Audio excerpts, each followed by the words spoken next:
welcome to my grandpa's train.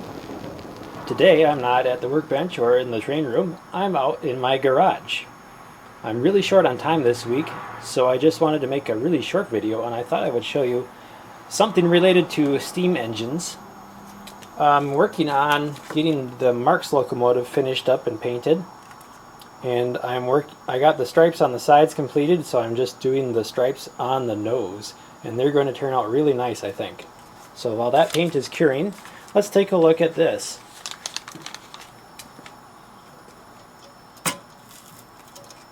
This is an antique vertical miniature steam engine, and I know nothing about it except that it was on a shelf in our cottage or at our grandparents' house. So this was my grandpa's live steam engine model. No idea where it came from.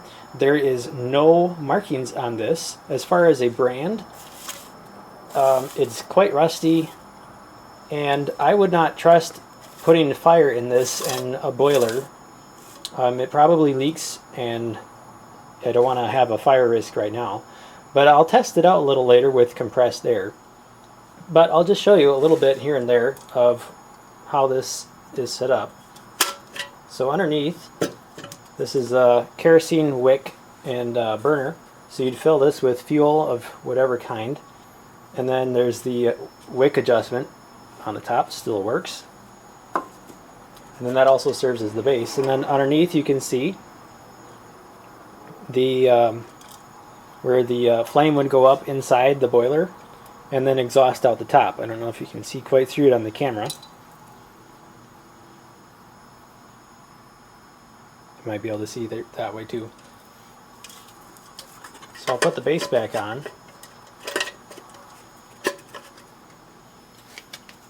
And then at the top we have the steam whistle here, the smoke exhaust stack, and this is all in pieces. It just comes right apart. Just sheet steel and probably brass. It's all rusty. So I get that looking nice. And there's the view of the top.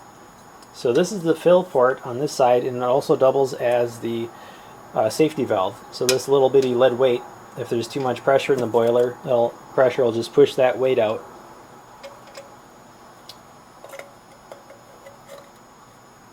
And then we have the piston on this side, and it still moves. I actually had to tighten down one of the screws.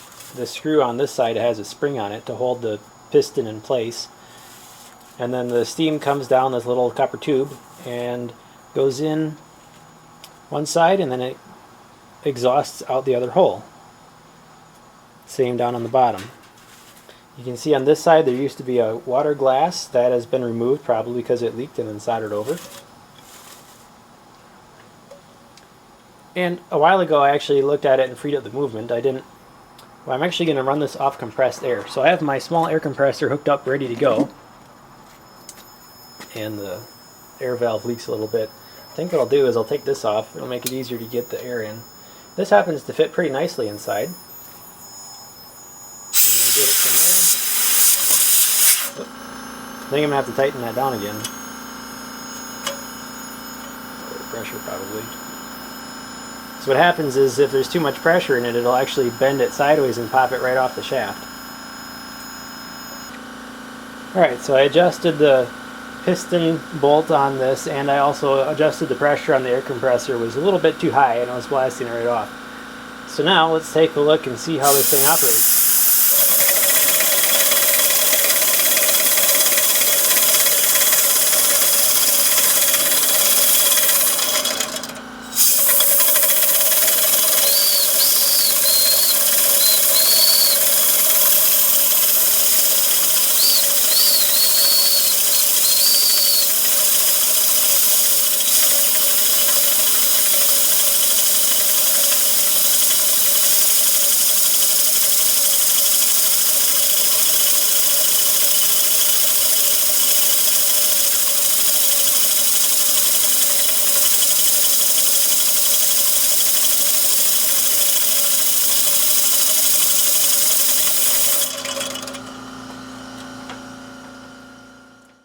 Alright, that is going to conclude this video.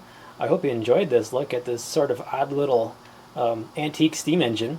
If you enjoyed this video, check out all of the other videos on my channel. I have well over 100 videos available on this channel. And if you like more odd inventions like this, or are interested in audio or electronics, consider checking out my second YouTube channel. It's called Mostly Speakers, and it's linked down in the description and through my YouTube homepage.